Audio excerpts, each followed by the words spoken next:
Hey there guys, this is Reckles with WTBGold, and today we're talking about how to farm the Flying Nope, officially called the Leaping Veinseeker. But no, it's Flying Nope. This is a new BFA mount looted from the Reigns of the Tamed Blood Feaster, which dropped from the Blood Trolls in Nazmir. Now, farming this mount is great because it's not only like just a terrifying flying spider, but it's also sellable on the auction house. Based on my current experience and inflation, the first couple of people who sell this mount will be able to pull in 2 to 3 million gold each for these. Prices are going to drop pretty quickly, but my guess is they'll end up somewhere in the like 100k to 200k range. This is actually one of 7 sellable mounts, 2 of which are going to be pretty consistently expensive, but I already did a video covering all that and what you need to know for those, so you can go watch that here. All right, drop rate. It took me about 1,500 kills and 3 hours of solo farming to get this guy. I've heard 55 minutes, and the Dune Scavenger took me 5 hours and 3,000 kills to get. So my guess is somewhere around 1 in 2,000 is what you're looking at. However, today I'm going to show you how to get one every 30 minutes using group farming. For anyone new to the gold making community, well, welcome.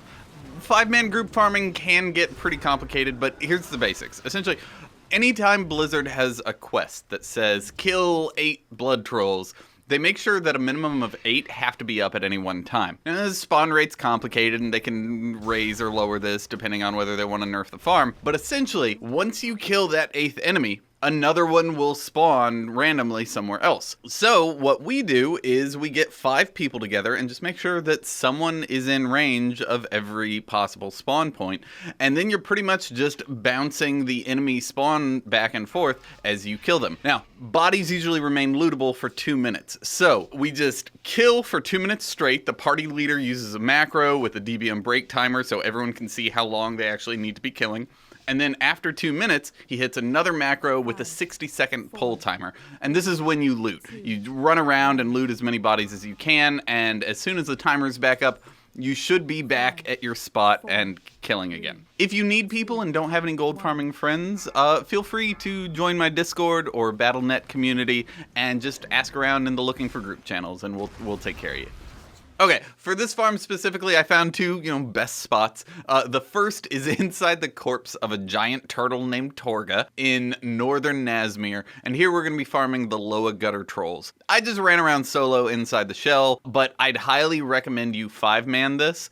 Marker locations are going to depend on your group composition, but you can just put your group members wherever I put the markers here in this video. Glean from it what you want. But the casters do not move unless you interrupt them. So unfortunately, you won't be able to do any AFK monk statue shenanigans. I was able to solo kill about 500 enemies an hour here, but in a 5-man group, you should be able to manage 2,000 to 4,000 once you get better gear.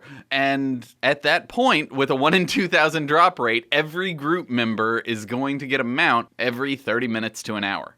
Multiply that by how much these are selling for, and you have one of the best farms in WoW. Now, the second spot I found is Monkable. Monkable? Is that it? We're farming the Blood Hunter Trolls in the east of the zone. There's a camp with little white banners where there's this epic battle between the Blood Trolls and giant frogs. But that's actually the problem with this farm. If you aggro the trolls fighting the frogs, they don't actually stop attacking and come to you. So they don't move, which means you can do it as a monk farm, but you want to put your statues and markers on top of the frogs, and then you'll be able to AFK this farm pretty easily because they actually don't have any health whatsoever. Like at 110, I think these guys had 9,000 HP compared to Argus enemies that have 30 to 50,000 at the same level. So anyway, you can do this without a lot of gear and still blow them up compared to the Loa Gutters where you might need some gear.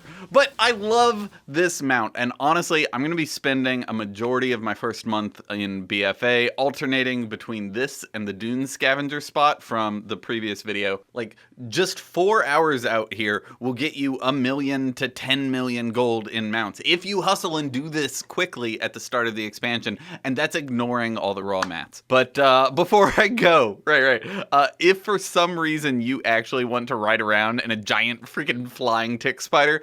You can actually have a baby version of one of these follow you around as a battle pet. But that's it though. It's terrifying. Make sure to subscribe and hit the bell for notification for future guides. But honestly, I think this is one of the best farms I've ever found. So hit the thumbs up. Let's break some records here. Thank you so much for watching. Links to the Discord and everything are down below. But I hope you have a great day. Good luck and happy gold making.